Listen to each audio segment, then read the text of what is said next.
Hi, my name is Amber and this is my first ever booktube video. I've made YouTube videos in the past, but it's been many a years. I really love booktube, I love reading, and I've been wanting to make a booktube and a booktube video for a very long time. And the Magical Readathon is coming up in just a few days. I'm going to be participating. I really want to vlog it. And so now just feels like the right time to finally sit my butt down and finally get to doing it. If you don't know what the Magical Readathon is, I'll have everything linked in the description below. If you're here, more than likely you know what it is. First off, she does have in her little Wizarding Courier book where you can flip through and you can choose if you want what kind of Wizarding Courier you want. I am going for Cursebreaker. Now, I do have ulterior motives for choosing Cursebreaker. It's probably a little embarrassing, but I have read a Harry Potter fan fiction before, where after the war, Draco Malfoy becomes something like a Cursebreaker in that story. That came to mind when I saw this, and it got me excited, because I was like, oh, I can be like a Cursebreaker, like Draco was in this alternate reality fanfiction. So I chose Cursebreaker. And also, I already had books planned out for a few of the O.W.L.S requirements. So that's why I chose Cursebreaker. If Cursebreaker doesn't work out and I don't get everything, I could also go for Librarian, which has all of the same OWL requirements except for History of Magic, which I was planning for History of Magic. I already kind of have one planned out for that if I have time. So anyway, let's get on to the TBR. The first requirement for Cursebreaker is Ancient Runes. And my choice for Ancient Runes is Echo North by Joanne Ruth Miller. Now, Ancient Runes, you're supposed to read a retelling. So Echo North, from what I gather, sounds like a retelling of Beauty and the Beast. Now, I am a total hoe for a Beauty and the Beast retelling. Love Beauty and the Beast. It was my favorite Disney movie as a kid. So I made it my mission to read every Beauty and the Beast adaptation I could find. And there's so many coming out this year. But Echo North, I haven't really heard that much about it. I found it on Goodreads. And so I think I'm going to read that. Also, I don't really own any of these books, but I'm going to get most of them from the library. Some are audiobooks. So I don't really have any to hold up, but I'll put a picture around here somewhere for you to see. And then the next OWL requirement for Cursebreaker is Arithmancy. Now for Arithmancy, you have to read a work written by more than one author. And for this, I will be reading A Thousand Beginnings and Endings by Ellen O. and Elise Chapman. This is a series of short stories that are retellings of Asian legends and myths, and I am so excited about that. I happened to find this from someone else's TBR recommendations for this readathon, and I love how that sounds. I really can't wait to get my hands on this and start reading it. I may actually buy this book if my library doesn't carry it. The next OWL requirement for Cursebreaker is Charms, and for Charms you have to read an adult book.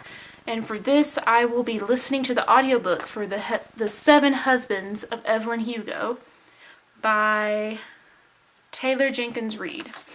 I've heard so much about this book and I'm really excited to give it a listen. And it just so happens that before this readathon started, I already bought this audiobook, so I already had it waiting.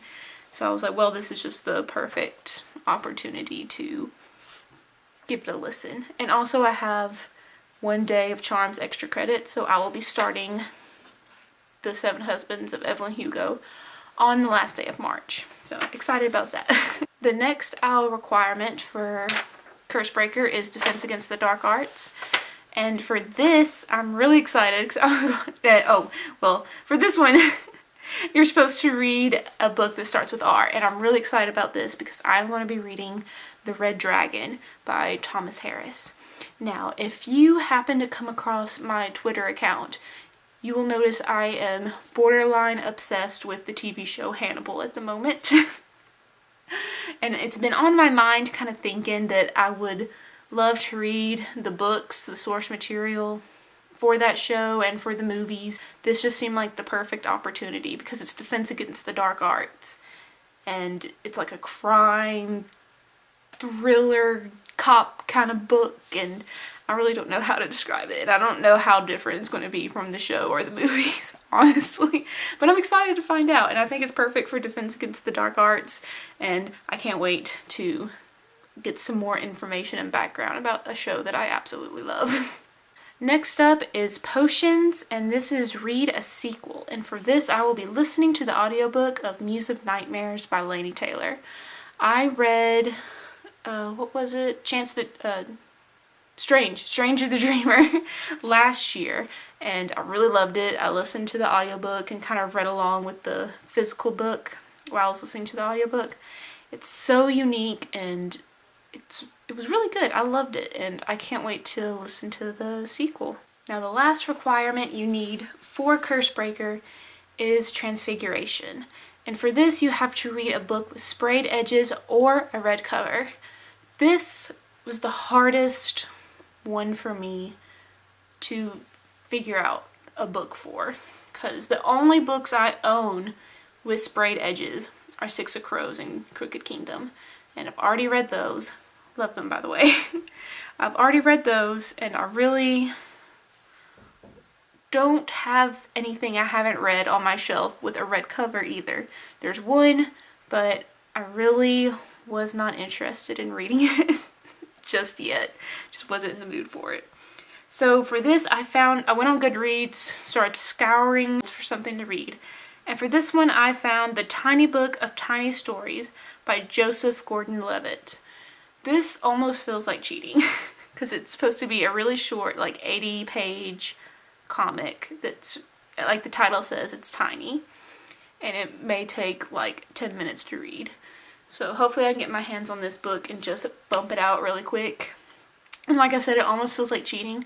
But one of the only rules is it's got to be on Goodreads. And I found it on Goodreads. So that will be my Transfiguration book. And those are all that I really have planned that I want to get done for the Cursebreaker career. Now, if I have time, or if I feel like I won't have time to finish some of these, I'll try to do the ones for the librarian career, because some of those are the same. My cat just knocked over a lamp, so that happened. Monster, what'd you do, boy? So if I have a chance, or if I need to switch some things over, for History of Magic, I think I'll read The Great Gatsby, because it's a book that's written over 10 years ago, of course, which is the requirement for History of Magic. And also, I haven't read that book since high school, so it's been like over 10 years ago now that I've read that book, and it's supposed to be really short. And it's a classic, and I really wanted to read more classics this year, so if I have to switch some things over, I may substitute one of the other ones for that and then go for the librarian career. So that is my TBR for the Magical Readathon OWLS for this coming April. I'm really excited. Like I said, I really want to vlog myself reading this time around. I was thinking maybe like a weekly vlog, so 4 in total. I really love watching reading vlogs. One of the things I can't wait to do for this readathon is put on one of those Hogwarts ASMR videos while I read, so I feel like I'm in like the Hogwarts common room and studying and working on my owls. Thank you guys so much for watching. Bye! Are you excited, Miso? Huh? I think you're a little Hufflepuff like me, aren't you? Are you a Hufflepuff like Mama?